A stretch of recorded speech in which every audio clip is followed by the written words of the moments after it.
Bienvenue sur Analyse du Monde, la chaîne dissidente qui donne des informations peu connues et multithématiques.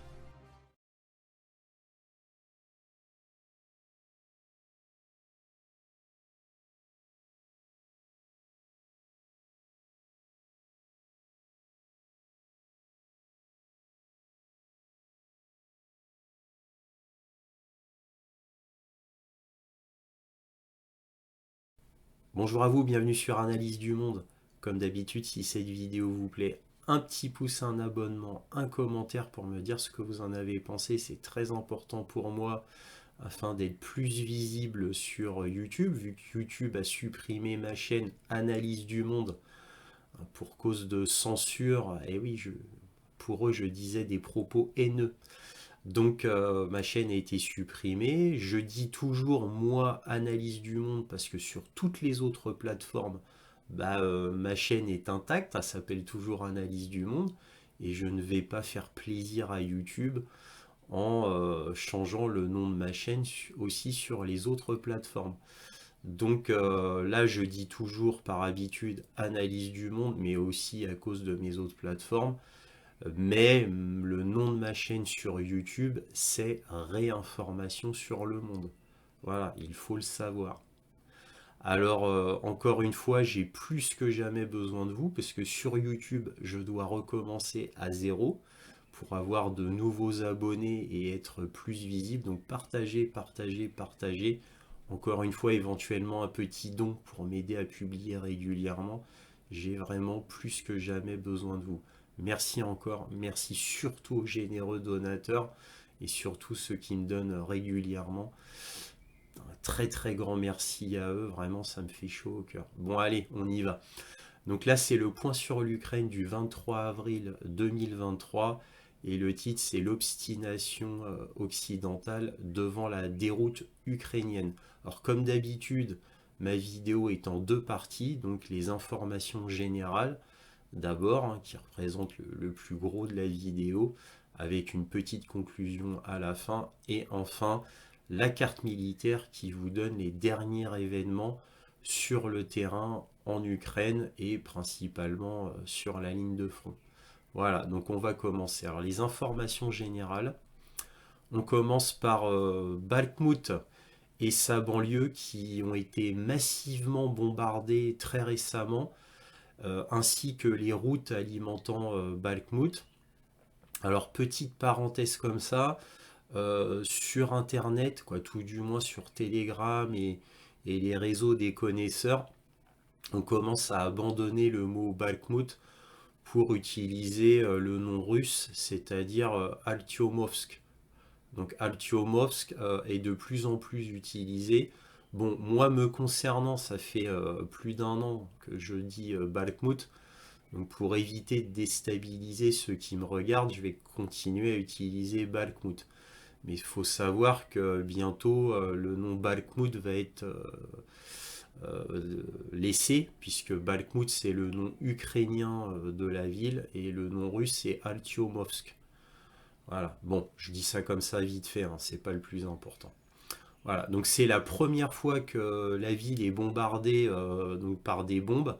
Les bombes les plus utilisées étaient des bombes de 500 kg, des FAB 500 exactement, donc des FAB 500 qui ont été larguées par des Sukhoi 30, 34 et 35. Donc voilà, donc je rappelle aussi qu'il y a des bombes énormes qui avaient été lancées sur Avdiivka, Avdiivka qui est une forteresse importante ukrainienne juste au nord de la ville de Donetsk. Donc ça touche presque Donetsk, hein, c'est juste au nord.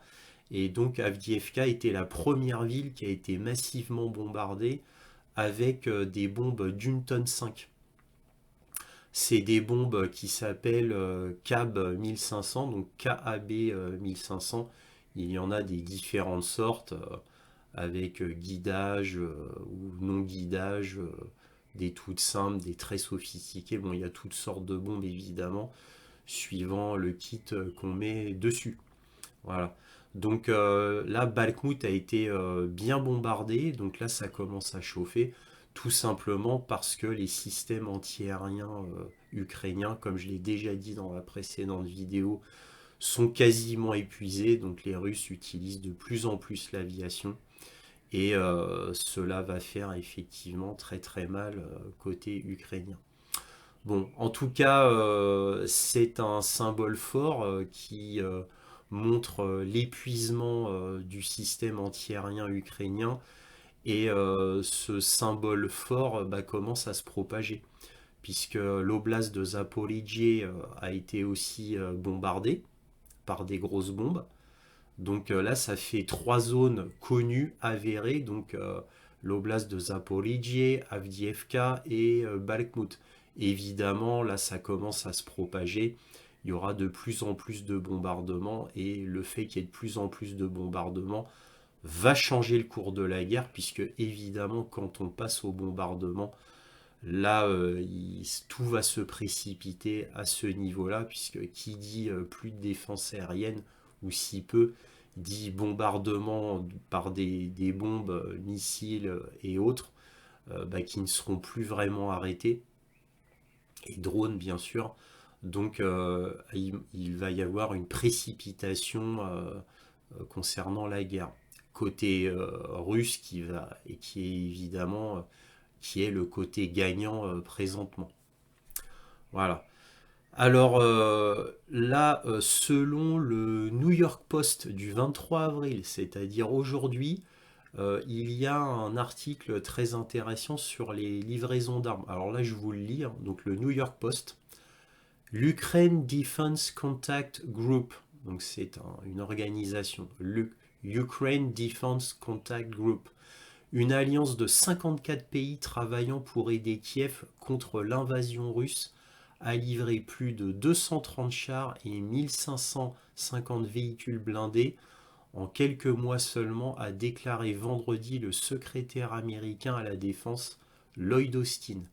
Austin a noté que l'Ukraine a reçu une multitude d'équipements et de munitions pour soutenir plus de 9 nouvelles brigades blindées. Les États-Unis ont également accéléré le délai d'expédition des chars M1 Abrams pour entraîner et aider les combattants ukrainiens. Ils envisagent d'en envoyer 31. Nous verrons. Alors, citation, tout cela représente un progrès énorme et je suis convaincu que cet équipement et la formulation qui l'accompagne mettront les forces ukrainiennes en position de continuer à réussir sur le champ de bataille, a-t-il déclaré. C'est outrageant de dire ça. Comme je l'ai déjà dit dans mon précédent point sur l'Ukraine, Lloyd Austin, mais aussi Mark Milley, qui est le chef d'état-major de l'armée américaine, tout cela sont des mensonges parce qu'ils disent encore une fois, ils persistent que l'Ukraine est en train de gagner la guerre et que la Russie est en train de perdre la guerre. Et ils sont toujours sur cette discussion-là, ils sont toujours sur ces faits-là, alors qu'évidemment, depuis l'énorme fuite de documents du Pentagone, qui a été un scandale international maintenant, on voit que c'est tout l'inverse qui se passe et que l'état de l'armée ukrainienne est dans un état catastrophique. Et ça, c'est le Pentagone qui le dit suite à la fuite des documents. Alors on a beau avoir pris comme bouc émissaire un jeune homme, Jack Texera, qui prendra tout le blâme, mais lui prend tout le blâme, on l'accuse de traîtrise, de haute trahison, etc. Mais en attendant, lui n'a fait que dévoiler la vérité. En attendant, les médias ne disent pas que les documents sont faux. Les médias disent ah oui, tout est vrai, c'est une catastrophe, sauf le nombre de morts ukrainiens et le nombre de morts russes. Tout est vrai dans la centaine ou les centaines de documents, sauf le nombre de morts ukrainiens et le nombre de morts russes. Ça a été modifié. Ouais, juste ça. Bon, évidemment, faut croire les médias, parce qu'il n'y a que les médias qui disent ça. Hein. Il n'y a que les médias qui disent cela.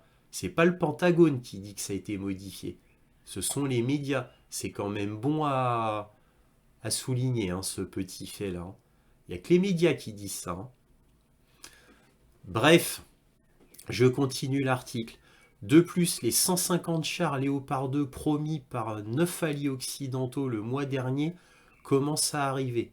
Jusqu'à présent, l'Allemagne a livré 18 chars Léopard 2 à l'Ukraine, tandis que le Portugal en a envoyé 3 et la Pologne 14, a rapporté le Guardian.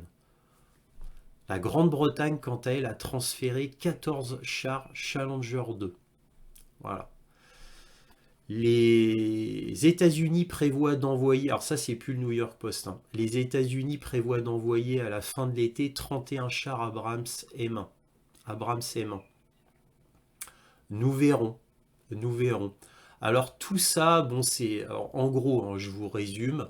Pour l'instant, il y a quelques dizaines de chars qui ont été envoyés à l'Ukraine. Quelques dizaines de chars occidentaux. Ils disent environ 250 chars en tout. Alors c'est des vieux chars, principalement venant de Pologne, et principalement des T-72. Donc tous ces chars-là, à part les chars polonais, apparemment, mais les chars occidentaux, ils ont été envoyés, mais il n'y a rien qui a été prévu pour l'instant concernant la logistique, concernant la maintenance. Alors, il a été annoncé par le Pentagone et ensuite par l'Union européenne que toute la maintenance du matériel délicat comme les tanks et les obusiers seront faits en Pologne. Donc, ça veut dire quoi? Si on doit envoyer un obusier, un tank en réparation, faut aller jusqu'en Pologne. Donc, de la ligne de front, faut aller jusqu'en Pologne? Non, apparemment non. Si un tank ne peut plus démarrer, comment fait-il? Donc il faut une ligne logistique. Alors il faut de tout, parce que il y a des tanks qui pourront peut-être encore fonctionner, mais qui doivent avoir une maintenance, donc qui doivent aller en Pologne.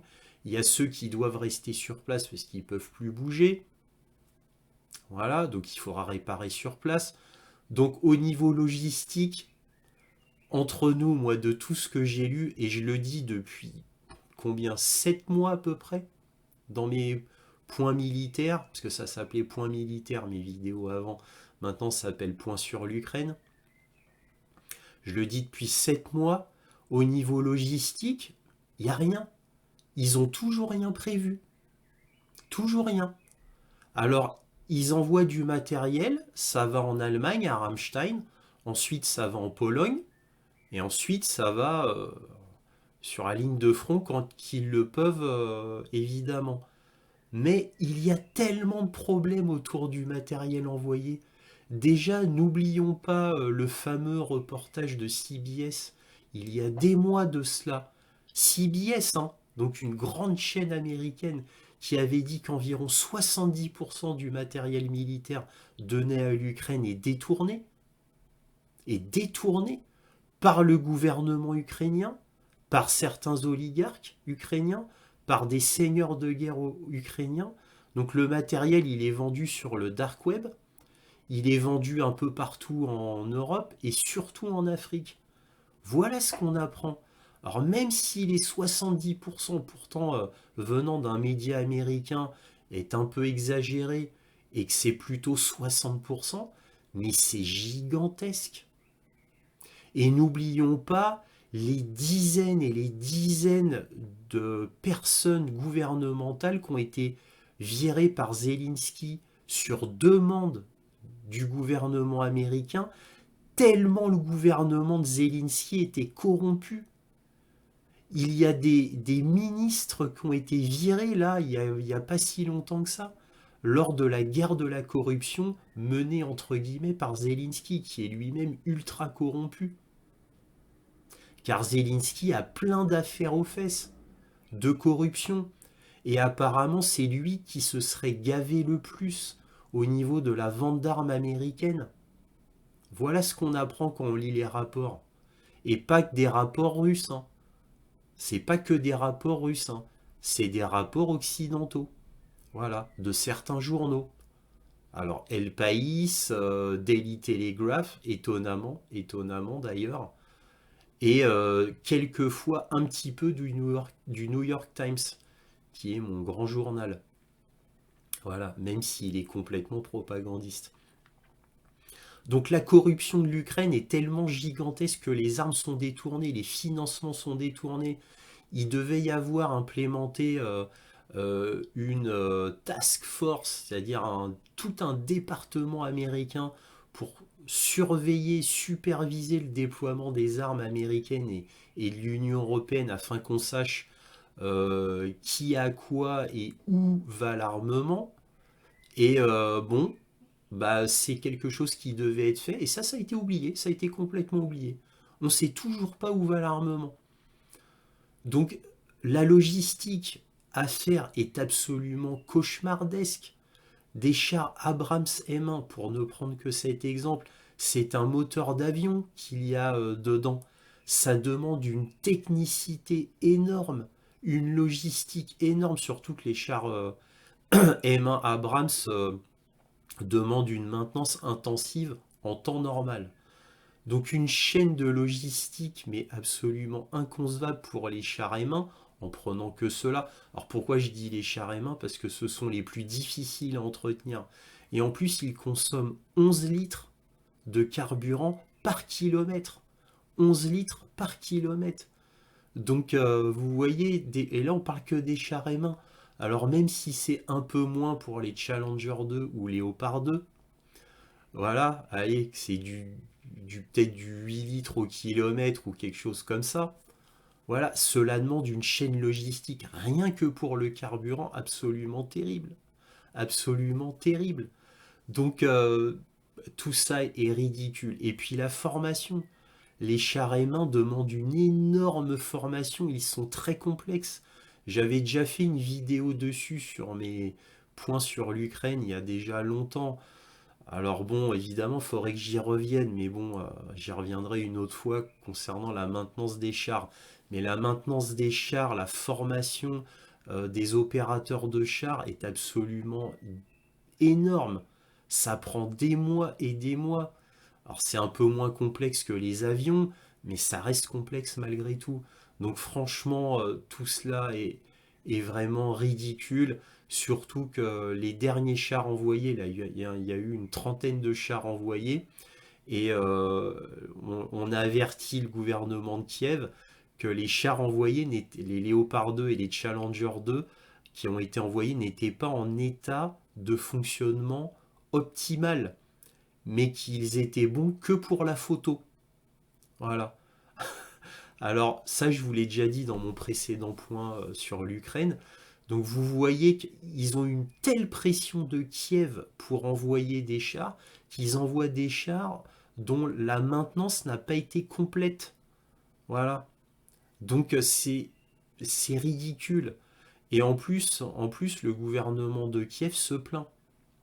Parce qu'au début, il demandait 300 chars. Alors évidemment, ils en ont eu que quelques dizaines. Je parle de chars occidentaux, bien sûr. Les chars type soviétique envoyés par la Pologne, ça c'est autre chose. Mais vous voyez, comme le dit Lloyd Austin, il y a 54 nations qui essayent d'aider l'Ukraine. Il y en a 54, mais ils ont quasiment très peu de matériel militaire reçu. Parce que c'est des promesses. C'est beaucoup, beaucoup de promesses. Voilà. Enfin bref, voilà, bon, franchement, c'est ridicule parce que ça, personne n'en parle. On parle que de l'envoi de matériel, mais on parle jamais de la logistique, on parle jamais de la maintenance de ces matériels, même les obusiers, hein. Je vous donne un exemple, hein, les canons César par exemple, le canon doit être changé tous les 2740 tirs, à peu près.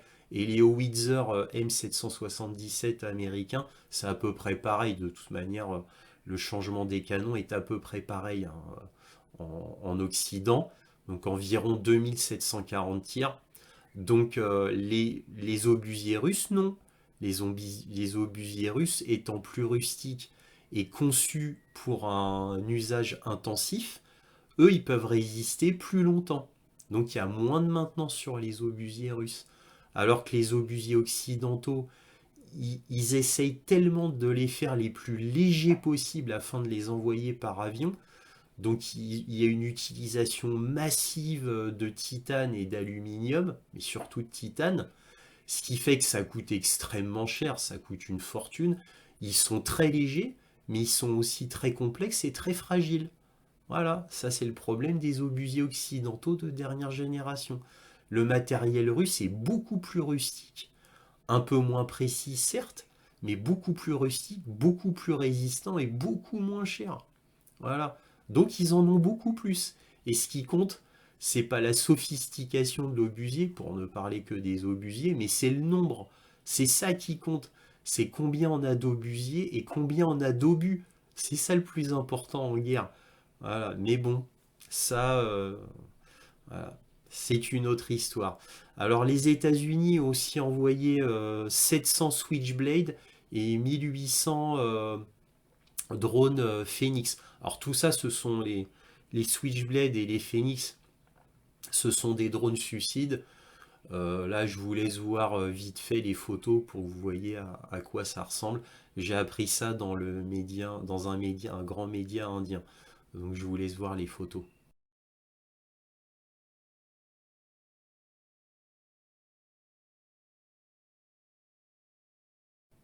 Alors j'ai aussi appris que l'armement russe utilise de plus en plus de brouilleurs radars extrêmement performants permettant d'arrêter une grande partie des roquettes et des missiles HIMARS, ainsi que les bombes dites intelligentes planantes, donc les nouvelles bombes là, américaines dotées de kits afin que cela devienne des bombes guidées, ainsi que les obus Excalibur tirés par les obusiers M777.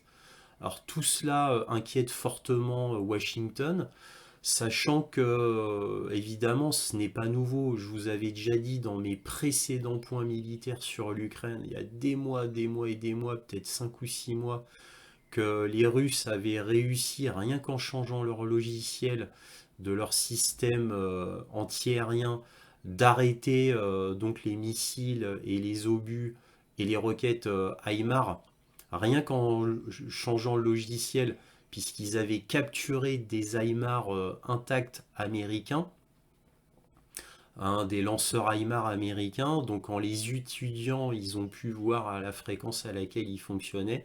Ils ont juste changé leur logiciel et ce leur a permis d'arrêter, ce que dit le ministère de la Défense russe, environ 85 à 90% des roquettes et des missiles HIMARS, ce qui est absolument énorme. Mais, comme par hasard, quelques semaines après, eh bien tout d'un coup, les Ukrainiens n'utilisaient quasiment plus d'HIMARS. Voilà. Alors peut-être qu'ils n'en avaient presque plus aussi, hein, mais en tous les cas, voilà, peut-être ils les ont presque plus utilisés jusqu'à maintenant au moment où je vous parle. Alors certainement pour deux raisons. Déjà, pourquoi envoyer un HIMARS alors qu'il y aurait environ 90% de chances qu'il soit arrêté, et en plus vu le prix d'un missile HIMARS ou d'une roquette HIMARS, eh bien bon bah ça vaut pas le coup. Faut les envoyer que sur des cibles précieuses, bien évidemment. Mais en tous les cas, voilà qui inquiète énormément Washington, surtout que les Russes possèdent énormément de brouilleurs de différents types suivant ce qui leur arrive dessus. Donc on le savait déjà, dans mes vidéos, j'en parlais déjà depuis un moment. Mais là, ça a été confirmé par le journal Politico et le journal theworldnews.net. Je vous mets les liens dans la description parce qu'ils en parlent un peu plus précisément. Moi, c'est pas une vidéo spécialisée sur l'armement que je fais là. Donc là, si vous voulez avoir plus de détails, je vous mets les liens dans la description. Alors, c'est deux grands journaux hein, américains quand même, hein. Politico, c'est pas n'importe qui. The World News.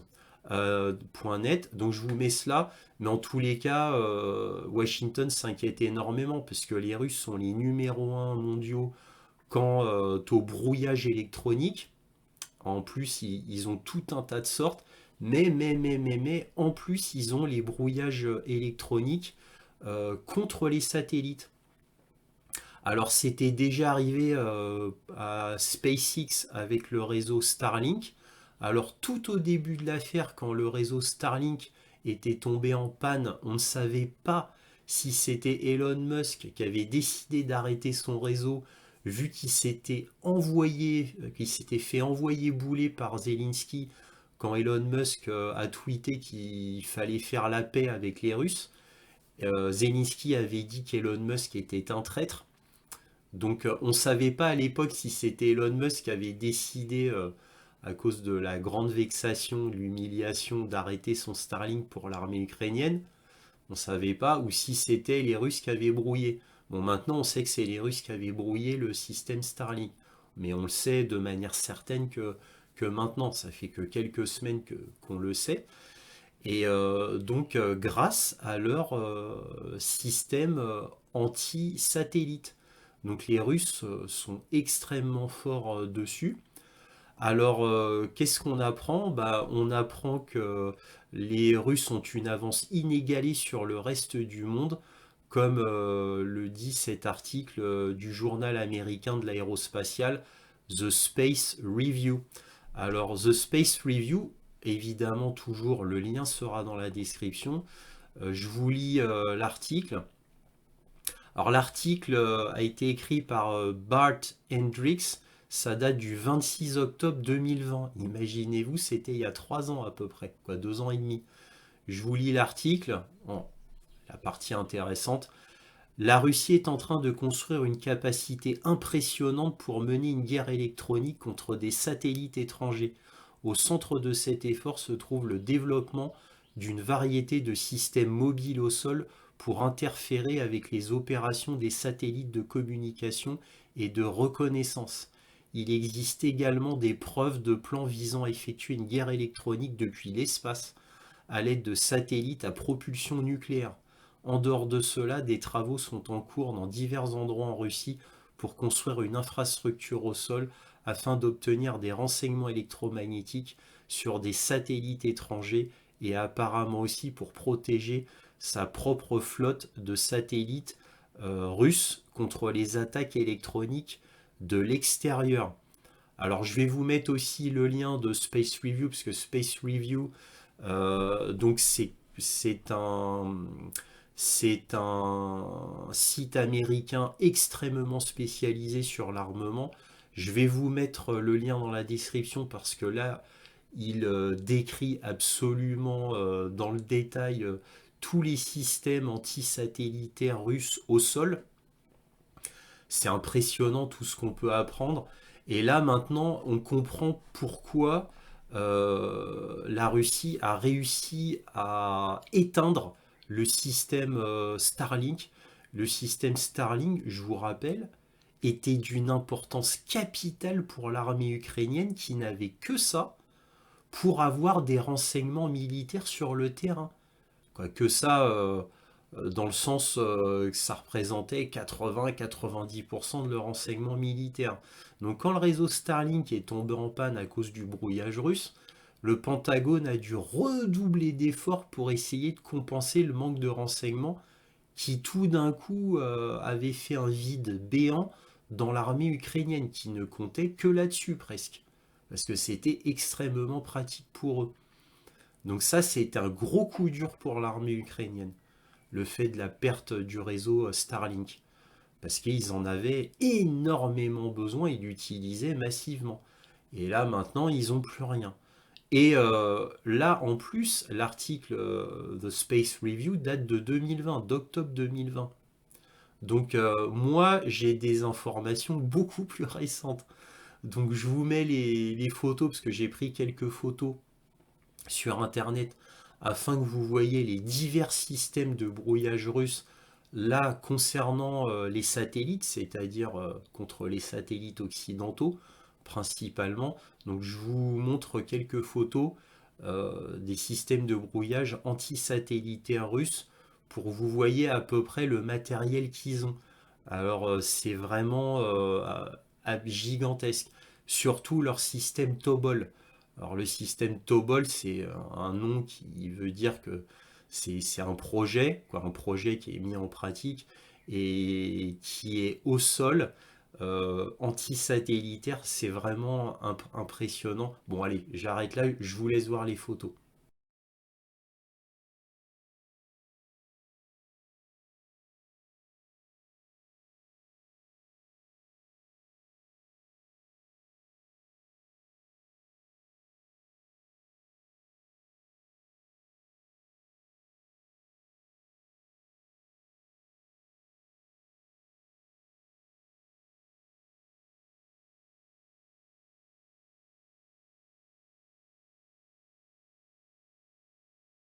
Bon, voilà ce qu'on pouvait dire concernant les systèmes d'armement de brouillage électronique russes qui sont les plus avancés du monde. Surtout que ce que je vous ai présenté, évidemment, est loin d'être exhaustif. Je ne vous ai fait qu'une présentation, évidemment. Encore une fois, c'est pas une vidéo sur l'armement, hein. Donc c'est loin d'être exhaustif. Moi je peux vous dire, étant donné que je suis abonné à des magazines d'armement, comme je vous le dis depuis des mois, merci aux généreux donateurs, je peux vous dire que les Russes sont de très très très loin les plus avancés au monde quant au système de brouillage électronique de guerre, et principalement anti-satellite. Donc voilà, d'où le fait que le réseau Starlink ait pu tomber en panne aussi complètement, ce qui est très impressionnant, et qui peuvent arrêter les missiles HIMARS, les obus Excalibur, ce genre de choses. Bref, on va pas revenir dessus, vous avez compris le truc. C'est très impressionnant. À ma connaissance, il n'y a pas d'équivalent dans le monde autre que la Russie. Voilà ce qu'on pouvait dire sur le brouillage électronique. Alors aussi, là, qu'est-ce que j'apprends? Vraiment, c'est absolument outrageant. J'apprends que de plus en plus d'églises orthodoxes en Ukraine sont persécutées, voire pire, par le gouvernement ukrainien. Ça fait des mois que ça dure, je vous en ai déjà plusieurs fois parlé dans mes précédentes vidéos Point sur l'Ukraine, il y a déjà encore une fois des mois de cela, mais c'est de plus en plus, et cela monte crescendo. Et là, on a des persécutions absolument terribles, puisque là, au 21 avril, grâce à la chaîne Telegram Slaviangrad, j'apprends qu'il y a des militants en uniforme militaire ukrainien, bon, envoyés par le SBU certainement, qui ont carrément forcé les portes d'une église. Et cette église, c'est l'église de l'intercession du très saint Théotokos à Trebukov, dans la région de Kiev. Et on voit les paroissiens du temple tenter de les empêcher de faire sauter la porte. Et ça a été rapporté par l'Union des journalistes orthodoxes. Alors je vous mets le lien dans la description, le lien Telegram, afin que vous puissiez voir la vidéo.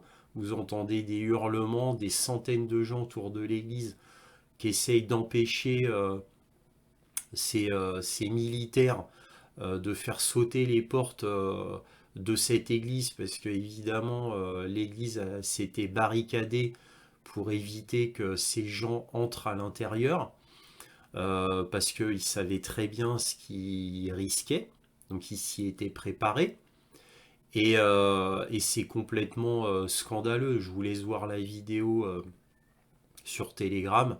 Moi, je suis évidemment la chaîne Slaviangrad depuis des mois et des mois. Plusieurs fois, je vous en ai parlé dans mes vidéos depuis environ un an de cette chaîne Slaviangrad. Donc, c'est absolument terrible. Eux, ils sont très très bien renseignés. Slaviangrad, c'est une chaîne Telegram qui est pro-russe. Mais malgré qu'elle soit pro-russe, tous les faits qu'elle dit se sont à chaque fois révélés vrais. Donc, bon, même si elle est pro-russe, il ne dit pas n'importe quoi. Donc, je vous laisse voir cette vidéo si vous le voulez bien. Le lien est dans la description. Le 16 avril, Vladimir Poutine a visité l'oblast de Kherson et de Lugansk, et dont le but était de demander aux responsables militaires sur place leur avis directement, donc sans passer par toute la chaîne hiérarchique, concernant la situation sur place, donc en se passant de la procédure habituelle des rapports qui viennent tous de l'état-major. Voilà, donc ils voulaient une prise de contact directe pour savoir ce qui se passait vraiment sur le terrain. Bon, évidemment, il y a une opération de communication là-dedans. C'est aussi pour remonter le moral des troupes, pour dire que le chef suprême est là, qu'il vient voir personnellement les troupes sur place, etc. C'est la communication habituelle, normale. La Hongrie, la Pologne et la Bulgarie bloquent l'arrivée de céréales ukrainiennes dans leur pays.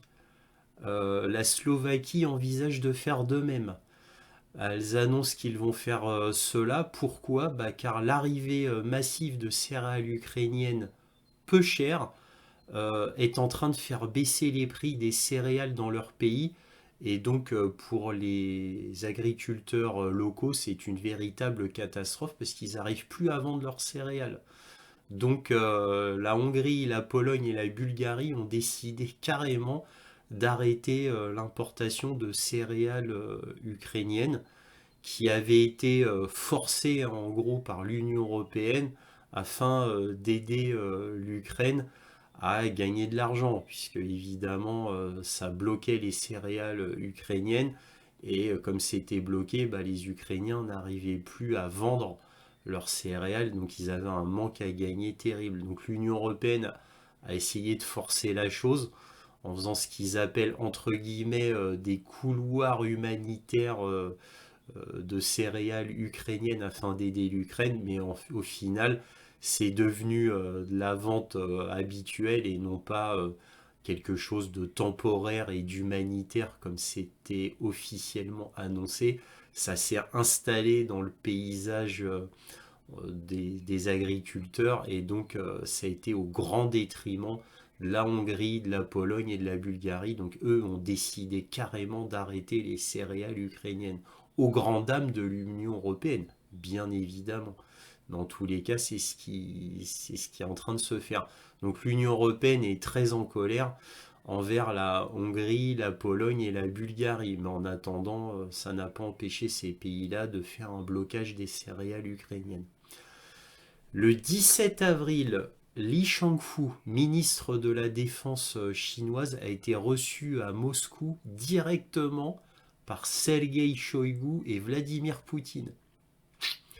À savoir qu'il y a eu une réunion de tous les grands chefs des départements de la défense russes, dont Dimitri Medvedev.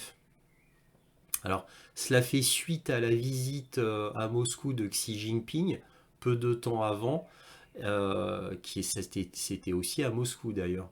Donc cela montre une collaboration de plus en plus étroite entre la Russie et la Chine côté militaire. Donc évidemment, l'Occident est extrêmement inquiété de l'étroitesse des liens entre la Russie et la Chine côté militaire, puisque chaque mois qui passe, il y a des nouvelles réunions qui resserrent les liens. Et en plus, pas que la Chine, hein. Donc les preuves ont été... en plus, il y a eu des preuves de puces chinoises dans des drones russes qui ont été retrouvés par les Ukrainiens, parce que les Ukrainiens ont ramassé des drones russes et ils les ont dépiotés et ils ont vu qu'à l'intérieur il y avait des composants chinois. Donc ça a été un scandale pour les Ukrainiens, mais ce qui a démontré, mais vraiment démontré, que les Russes et les Chinois étaient très liés au niveau militaire et que les Russes n'hésitaient pas à acheter des composants chinois et que les Chinois n'hésitaient pas à vendre leurs composants électroniques à la Russie et des microprocesseurs aussi, des microprocesseurs très simples, mais que les Russes ont du mal à fabriquer en masse. Ça a toujours été le talon d'Achille des Russes, c'est-à-dire qu'ils sont capables de fabriquer évidemment tous leurs microprocesseurs militaires, mais là avec la guerre en Ukraine, ils ont du mal à fabriquer en masse, et donc ils font appel à la Chine, et la Chine est très contente de les vendre à la Russie, bien sûr. Donc il y a aussi la Chine, d'après les rapports qui ont fait suite à ces réunions, la Chine apparemment veut du matériel de pointe militaire, chose qu'elle n'a pas, et donc elle a demandé à la Russie de fournir en échange du matériel de pointe militaire. Alors les matériels du pointe militaire réclamés par la Chine, ce sont surtout des systèmes de défense antiaérien et aussi de brouillage électronique. Ça, c'est ce que la Chine aurait demandé à la Russie. Alors évidemment, ça c'est les rapports que j'ai principalement sur Telegram et autres. Je ne peux pas le confirmer, évidemment, puisque ça n'a rien d'officiel. Mais en tous les cas, à chaque fois que j'ai eu des rapports comme ça sur Telegram ou autre, à chaque fois ça s'est confirmé plusieurs mois plus tard. À chaque fois. Et c'est comme les complotistes et conspirationnistes. À chaque fois que ceux-là disent des choses, comme moi par exemple, plusieurs mois après, c'est toujours vrai. Pour tous les sujets, hein. Covid ou autre, à chaque fois ça s'est révélé vrai, hein. Bon, enfin bref.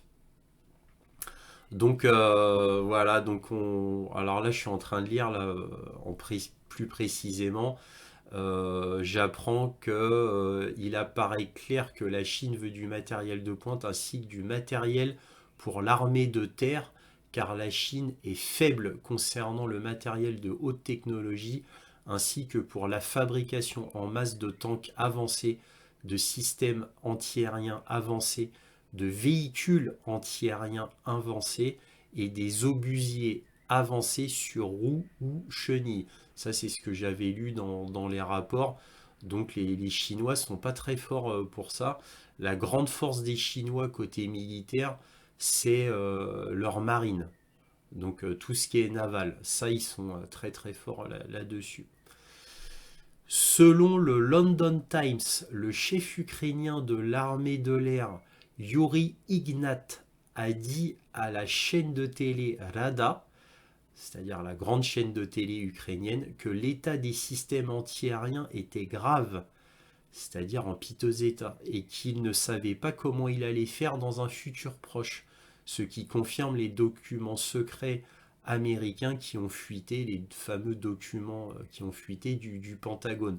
Donc vous imaginez, c'est le chef ukrainien de l'armée de l'air qui le dit, hein, Yuri Ignat, que leur système antiaérien est complètement à la ramasse, complètement épuisé, ce qui est quand même une excellente source. Bon, et je tenais à revenir aussi sur la persécution de la communauté religieuse orthodoxe en Ukraine, qui est quand même la religion de l'Ukraine, hein, principalement, puisque l'Ukraine a une religion orthodoxe, hein, il ne faut pas l'oublier. Et là, on a appris que le 16 avril, donc le jour de la Pâque orthodoxe, il y a une église de Donetsk qui a été bombardée pendant la messe avec des gens dedans. Donc de plus en plus de voix dans le monde se scandalisent de ce sentiment gouvernemental anti-religieux. Alors soi-disant parce que tous ceux qui sont orthodoxes seraient forcément pro-russes. Donc évidemment, ils font pas la chasse à tous les Ukrainiens orthodoxes, mais voilà, tous les prêtres, l'équivalent des curés orthodoxes, eux sont persécutés. Et il y a même eu des églises brûlées. Eh oui, on voit les vidéos sur Telegram, hein. Il y a même eu des églises brûlées. Alors maintenant, par qui, on ne le sait pas. Est-ce que ce sont des zélés pro-Zelensky? Est-ce que c'est par le SBU, des agents du SBU? Ça, on ne le saura jamais. Mais tout du moins, voilà, il y a un vent contre l'Église orthodoxe en Ukraine qui est absolument honteux. Ça fait des mois et des mois que ça dure et cela va crescendo. J'en ai déjà parlé dans cette vidéo, mais je le redis parce que je trouve que c'est très grave et que Zelensky décidément se bat contre son pays à tous les points de vue, hein. N'oublions pas qu'en Ukraine, il n'y a qu'une seule chaîne d'information autorisée. Toute l'opposition politique a été interdite en Ukraine. Tous les journalistes qui ne font pas de la propagande ukrainienne est interdite. Voilà. Donc il n'y a absolument aucune liberté d'expression en Ukraine. Et je rappelle, depuis des mois, quoi, depuis le début de la guerre, je rappelle que les Ukrainiens qui publient des messages pro-russes sur leur smartphone ou simplement anti-guerre sont arrêtés par le SBU. Et oui, parce que le SBU se balade un peu partout en Ukraine, dans les grandes villes, et arrête au pif, comme ça, au hasard, des gens dans la rue pour leur demander leur smartphone, à regarder leur smartphone pour savoir ce qu'ils publient. Oui, ça c'est une spécificité ukrainienne. Le SBU a mis ça en place depuis déjà des mois et des mois. Donc il y en a qui se baladent dans la rue et qui arrêtent des Ukrainiens juste pour voir comme ça leur téléphone. Voilà. Et s'ils voient des messages un peu trop pro-russes ou anti-guerre, eh bien, ils les arrêtent. Voilà, c'est ça l'Ukraine, hein. C'est beau, hein. Ah, ça, on n'en parle pas, hein. Voilà, donc vraiment, Zelensky s'est tourné vers le mal, voilà ce qu'on peut dire.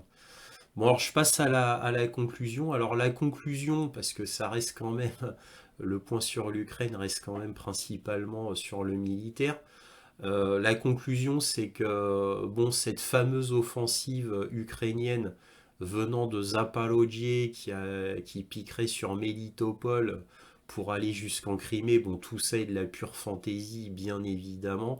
Et de toute manière, là, il ne pourra pas y avoir de grande offensive, ni du côté ukrainien, ni du côté russe, tout simplement parce que le sol est détrempé, il a beaucoup plu en Ukraine, tout du moins la région du Donbass. Et bref, le sol est complètement trempé, donc il ne peut pas y avoir de grande offensive des deux côtés. Et on pourrait ajouter que l'Ukraine n'a pas assez d'armement, de tanks, de véhicules blindés de toute manière pour faire une offensive digne de ce nom. Surtout que là, il y a un consensus général qui dit que là, l'Ukraine ne peut pas rater son coup. C'est-à-dire que si l'Ukraine fait une offensive, ce sera son dernier atout.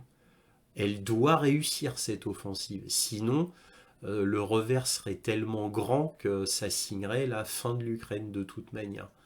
Donc c'est pour ça qu'ils mettent beaucoup de temps pour se préparer et qu'au final, du fait de la météo et du fait qu'il n'y ait plus de système antiaérien ou si peu, et du fait de leur manque de munitions et de matériel, surtout de tanks et de véhicules blindés, eh bien ils ne pouvaient pas lancer d'offensive.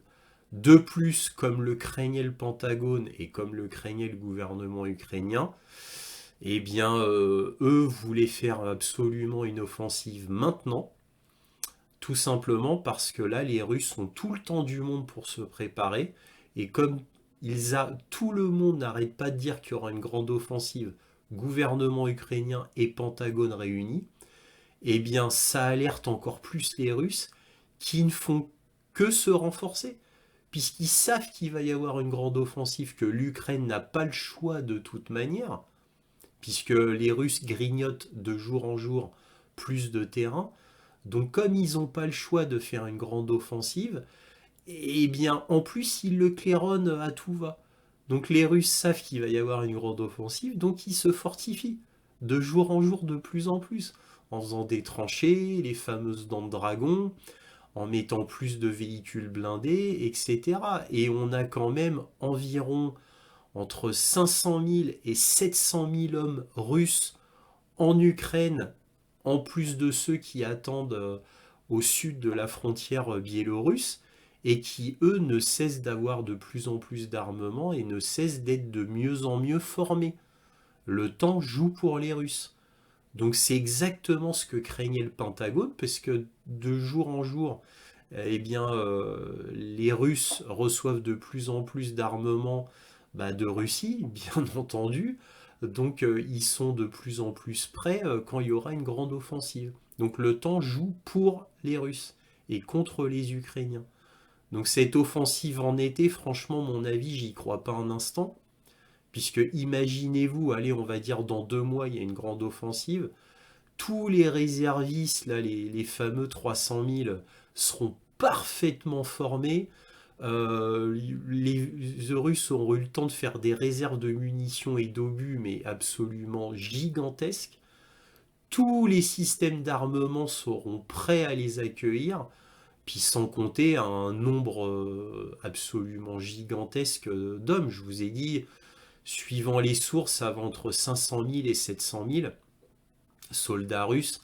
Là, présentement, les Ukrainiens sont environ 200 000. Présentement, je parle de la soldatesque. Voilà, ceux qui peuvent se battre. Donc, franchement, cette offensive, j'y crois pas un instant.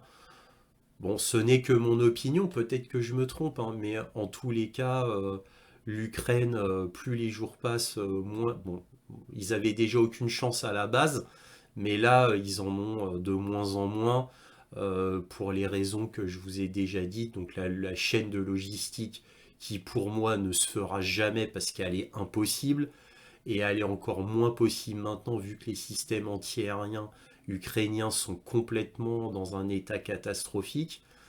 Et ce, d'après Yuri Ignat, hein, le chef de l'armée de l'air ukrainien. Donc vraiment, on ne peut pas avoir meilleure source. Bon bref, tout cela augure bien mal de l'armée ukrainienne qui va perdre la guerre, bien évidemment, comme je le dis, depuis près d'un an.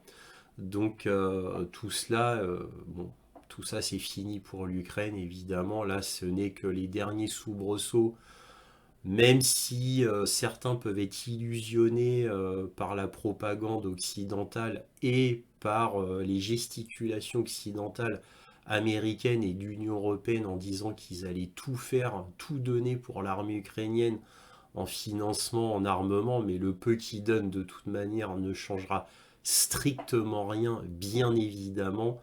Donc voilà, bon, ils essayent de faire illusion, mais les connaisseurs savent très bien ce qu'il en est réellement. C'est la fin de l'Ukraine, bien évidemment.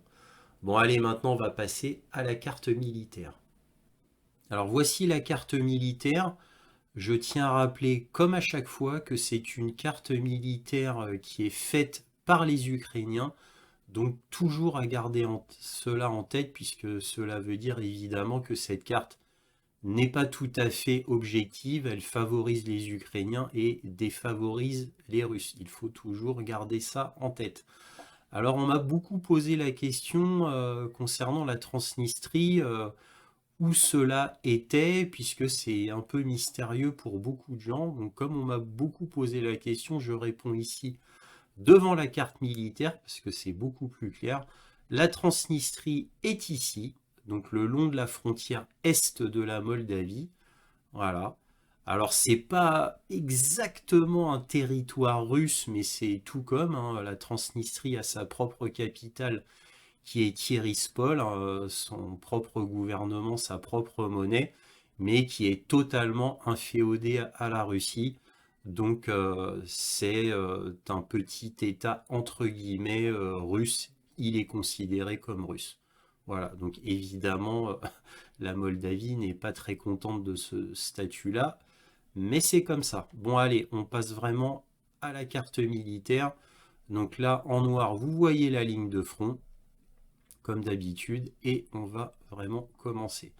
Alors d'habitude, je commence par le sud, je finis par le nord, et là, depuis maintenant un bon moment, j'ai toujours rien à dire sur le sud, hein, puisque c'est un peu comme figé, hein, tout se passe vraiment dans le Donbass, là, principalement. Donc on peut quand même dire que sur l'oblast de Zaporijie, il y a eu beaucoup de tirs de bombes, quoi, de lancement de bombes pour être plus exact, des bombes de 500 kg, les FAB 500, FAB principalement.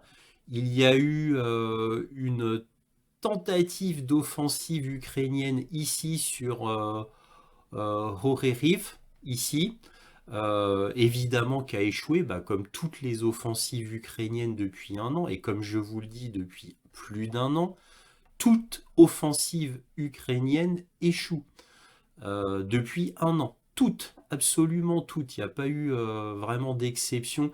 Peut-être à part Krasny Liman ou Liman plus haut. Mais à chaque fois, c'est parce qu'il y a eu une retraite des forces russes. Mais quand il y a offensive ukrainienne sur une défense russe qui est vraiment présente et non pas en retraite ou extrêmement peu nombreuse, quand ce n'est pas ce cas-là, l'offensive ukrainienne invariablement échoue et ils se font massacrer. Donc là, dernièrement, c'était ici, dans la zone d'Oré-Rive. Alors, pour ceux qui me suivent depuis un moment, il y avait trois batailles importantes qui étaient ici, ici et ici. Là maintenant, bon, bah, les Ukrainiens ont arrêté, donc là c'est les Russes qui avancent très lentement ici, comme on peut le voir avec les petites flèches ici. Hein, ça c'est les Russes, les petites flèches, donc vous voyez il y a des petites avancées. Et là les Ukrainiens essayent, hein, c'est là où je vous disais, là les Ukrainiens ont essayé, d'où la flèche. Hein, ils voulaient faire une percée comme ça, et ils se sont fait arrêter ici. Voilà, voilà ce qu'on pourrait dire sur la zone l'oblast de Zaporijie. Sur Ougledal, ici, Ougledal, il y a une forte bataille. Et Ougledal, ça y est, commence à être bombardé. Donc vous pouvez voir que l'épuisement des systèmes antiaériens ukrainiens se fait maintenant ressentir lourdement. Les Russes le savent très bien. Et les Russes commencent à sortir l'aviation, sauf chose qu'ils n'avaient pas faite depuis le début de la guerre, réellement j'entends, c'est-à-dire des avions en territoire vraiment ukrainien. Hein, ils ne faisaient pas vraiment ou extrêmement peu avant. Maintenant, ils le font beaucoup plus intensivement parce que ils ne craignent quasiment plus rien. Donc là, vous voyez, il y a eu un combat là sur Ougledar. Encore une fois, c'est la carte russe. En fait, les Russes ont dépassé cette route qui est ici. Hein. Bien évidemment, je vous le dis depuis maintenant des semaines, mais les Russes avancent pas vraiment. Hein. Il faut dire qu'il y a 2 semaines, les Russes avaient envoyé des renforts vers le nord sur Avdiivka, hein, qui est ici. Donc de là, ils avaient envoyé des renforts jusque là. Voilà. Donc de forts combats toujours sur Marinka. Les Russes avancent pas trop. Ils se battent toujours dans la banlieue ouest de Marinka. Je rappelle que la ville de Marinka, dans le sens centre-ville, ça a été déjà pris par les Russes.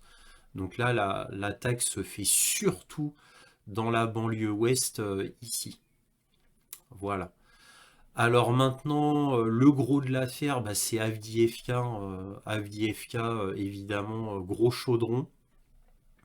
Là, les Russes avancent surtout ici vers le nord.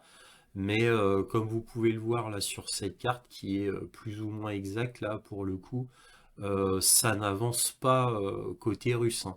Par contre, ils ont renforcé la position et ils font des tirs d'artillerie intenses sur cette route qui est très importante pour les Ukrainiens, qui est la route d'approvisionnement bien sûr.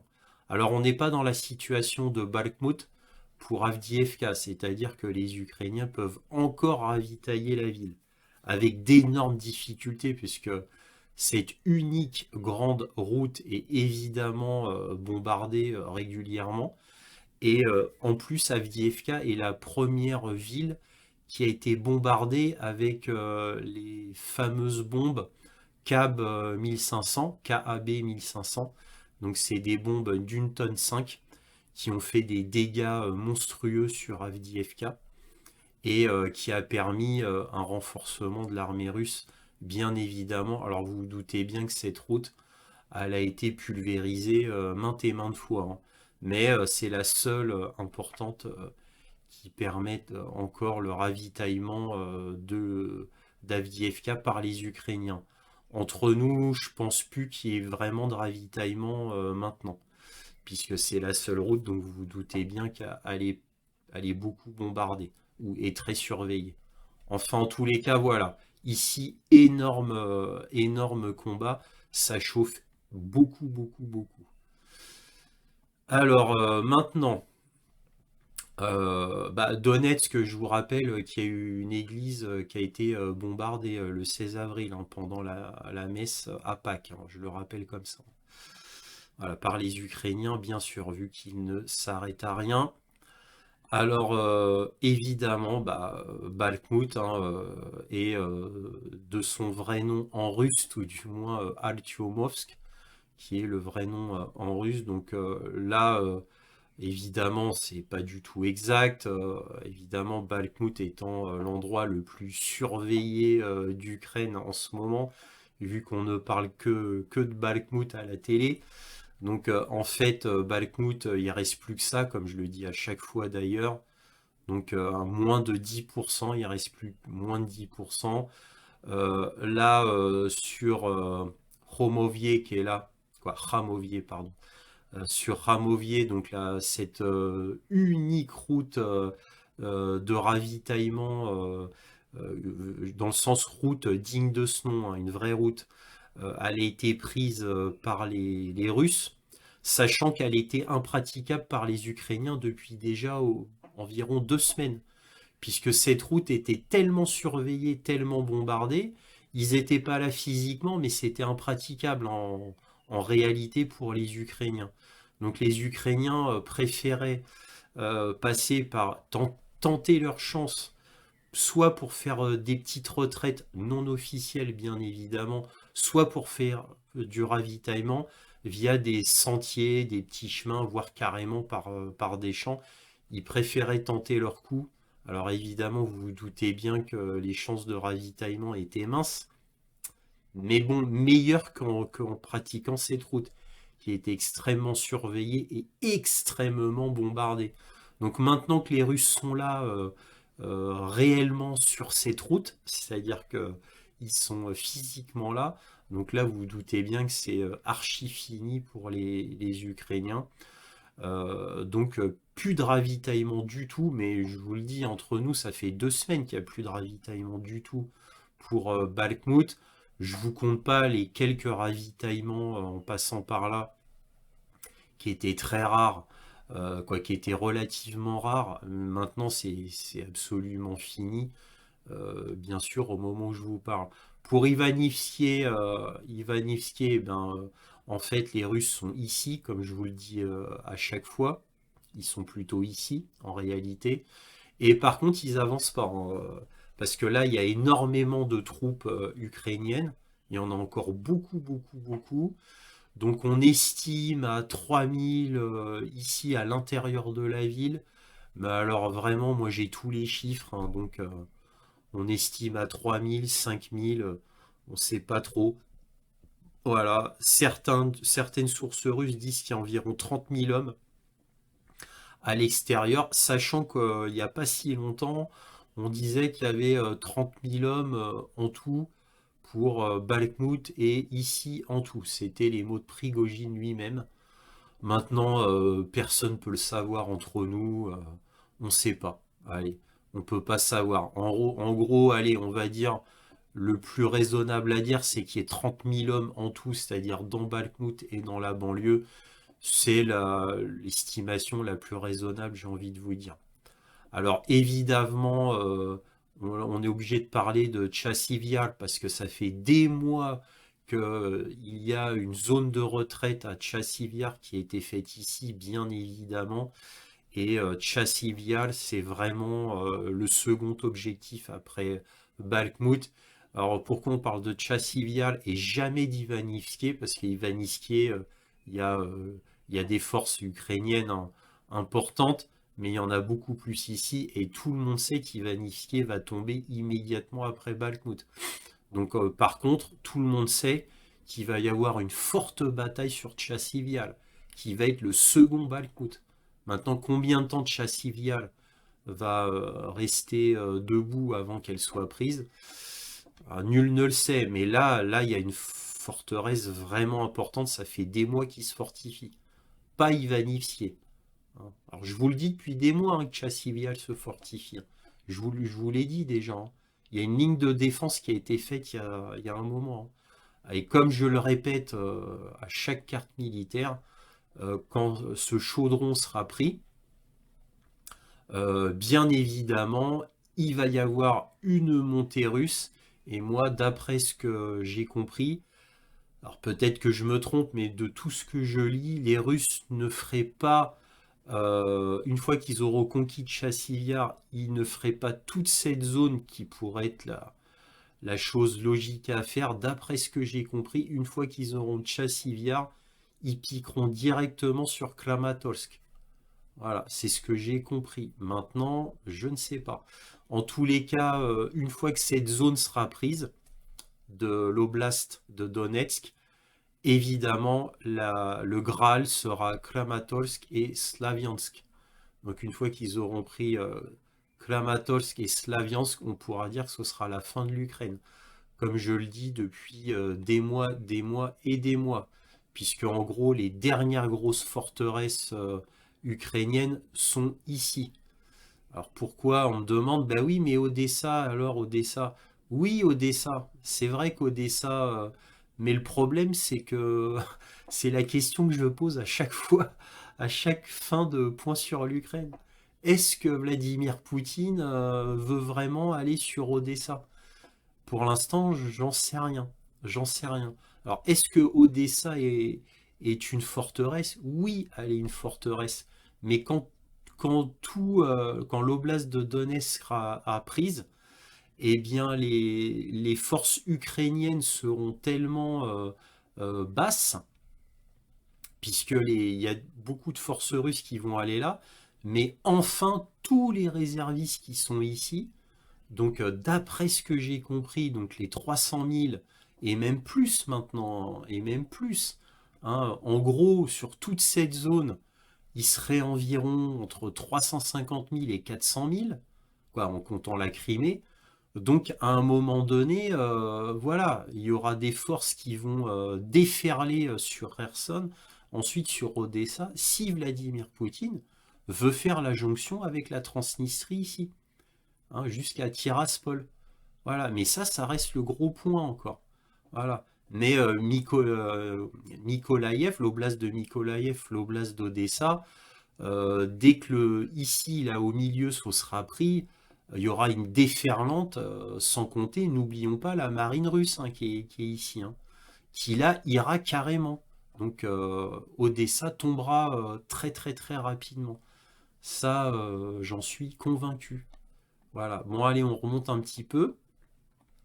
Alors, à chaque fois, je vous dis, bon, les endroits les plus importants pour les Russes, donc c'est la région de Siversk qui est très très important, évidemment pour les Russes. Donc ici, la carte est complètement fausse ici, puisque les combats en forêt ont cessé, donc les Russes ont pris le devant, bien évidemment.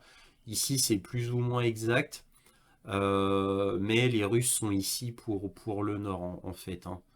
Donc là, on le voit timidement, il y a une flèche qui a été faite d'avancée russe, et en fait, les Russes ont pris la forêt, hein. Bon, selon mes rapports Telegram. Maintenant, je ne sais pas si c'est vrai.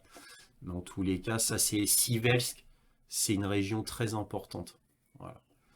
Alors, et puis là, comme vous pouvez le voir, il y a la fameuse ville de Liman, qui en russe s'appelle Krasny Liman. Ça va être, vous voyez la flèche là? Ça c'est exact. Vous voyez? Ça, c'est les forces russes hein, qui ont déjà fait des pénétrations ici, hein. Donc, Liman, bien évidemment, va être prise, quoi. C'est un des gros objectifs de la région de Siversk, hein. Donc, c'est de reprendre Krasny Liman, qui est là. Vous voyez déjà des forces russes en rouge arriver un peu partout. Ça entoure Krasny Liman, ça commence à arriver, mais les Ukrainiens, comme vous voyez ici, mettent énormément de force, donc ça bataille très dur ici. Alors évidemment, il y a la région de Kupiansk, qui est évidemment une des zones les plus importantes concernant le nord. Encore une fois, je le répète à chaque fois, puisque la carte ukrainienne n'est jamais mise à jour. Les Russes sont ici, donc ils sont à moins d'1 kilomètre de Kupiansk. Voilà, contrairement à ce que dit la carte. Donc voilà ce qu'on pouvait dire sur la carte militaire concernant le front sur l'Ukraine. Voilà. Voilà, c'est fini concernant le point sur l'Ukraine du 23 avril 2023. Comme d'habitude, si cette vidéo vous a plu, un petit pouce, un abonnement, un commentaire. Cela m'aide énormément à être plus visible et à rattraper mon retard suite à la suppression de ma chaîne Analyse du Monde. Donc je compte beaucoup sur vous. Alors partagez, partagez, partagez. Et éventuellement un petit don, lien dans la description. Cela m'aide à publier régulièrement. Merci beaucoup de votre soutien à Analyse du Monde. Et toujours, soyez curieux.